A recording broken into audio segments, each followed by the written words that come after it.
Welcome everyone. Today we're going to talk about the Proface remote HMI software, but more specifically exporting and importing server lists. Well, to start off, let's say we have a Proface HMI connected to a PLC or one or more devices. We are connected via Ethernet to a wireless network or even the internet.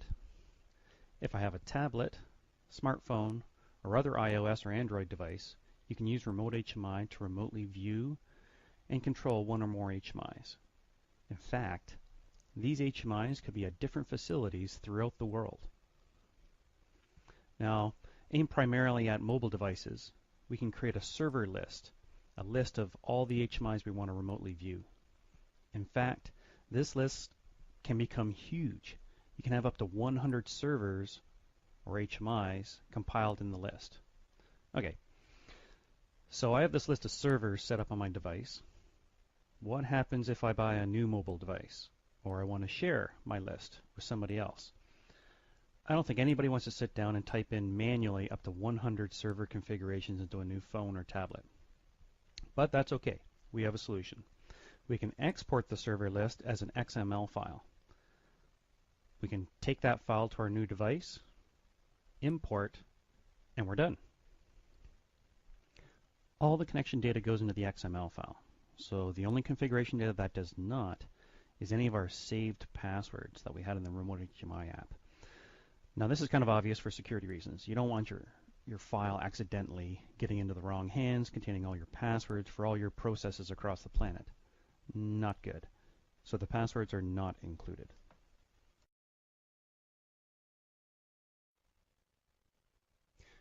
So here we are with my iPad showing on my desktop. I'm using the Apple AirPlay functionality to be able to bring this up and show it on the screen.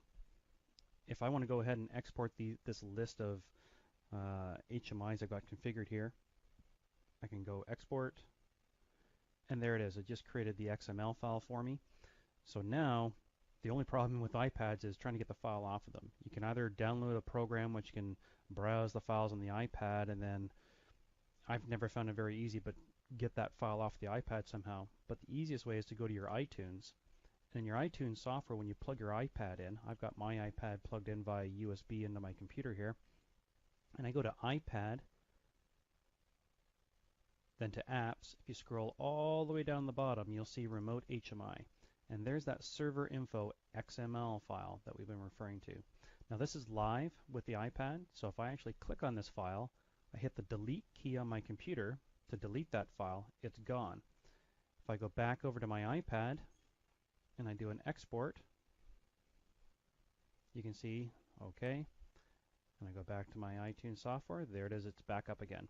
So it is in fact live. So when you delete things or add things here, it goes immediately on your iPad, assuming it's already plugged in, of course.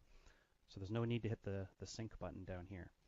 Now once I've got it in here, if I want to share it with somebody, I just merely use the Save To, choose a folder, select, and that's it. The file's been put in there. In fact, here's the folder over here, and there's the server file.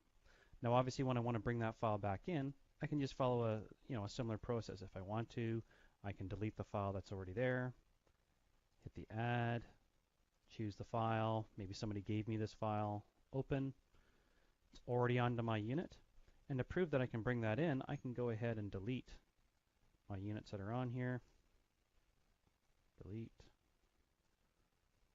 delete, and I can go ahead and import this time. Am I sure I want to do this? Okay, and boom,